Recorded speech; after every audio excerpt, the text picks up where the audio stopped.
इस आकर्षक ग्रामीण गांव के मध्य में, जहां जीवन की गति रथुओं की लय में चलती थी, राकेश नाम का एक युवा लड़का रहता था। राकेश अच्छाई का प्रतिरूप था।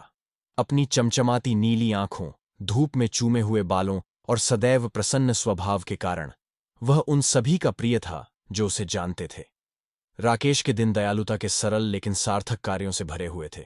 चाहे वह बुजुर्गों को जलाऊ लकड़ी इकट्ठा करने में मदद करना हो, फसल के मौसम में व्यस्त किसानों की मदद करना हो, या आटे की भारी बोरियों के साथ गांव के बेकरी की मदद करना हो, राकेश हमेशा मुस्कुराहट और मदद करने की इच्छा के साथ वहां रहता था।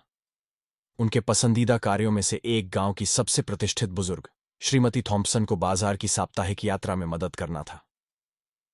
हर शनिवार की सुबह वह उससे उसकी झोपड़ी में मिलता था, और जब वे चौराहे पर जाते थे तो अपना हाथ बढ़ाता था। वहां वह सबसे ताजी सब्जियां और फल चुनती थी, जबकि राकेश उसकी टोकरी सावधानी से उठाता था। गांव का चौराहा एक हलचल भरी गतिविधि का केंद्र था, जहां हंसी और शुभकामनाएं गूंजती थीं। राकेश अपनी उज्ज्वल मुस्कान के साथ ग्रामीणों के जीवन में धूप की किरण था। वह सभी को नाम से जानता था और वे उसकी उपस्थिति का आनंद लेते थे। जैसे ही सूरज आसमान में नीचे आया, चौक पर एक गर्म, सुनहरी चमक बिखेरते हुए राकेश और श्रीमती थॉम्पसन घर वापस जाने लगे। शाम की मंद, मनमोहक रोशनी में नहाया हुआ गांव ऐसा लग रहा था जैसे कोई समय से परे जगह हो।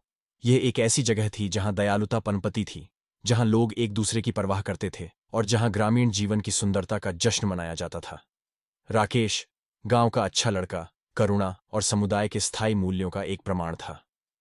दयालुता के उनके सरल कृत्यों का गहरा प्रभाव पड़ा, जिससे सभी को याद आया कि जीवन की चुनौतियों के बीच भी अच्छाई और प्यार के लिए हमेशा जगह थी।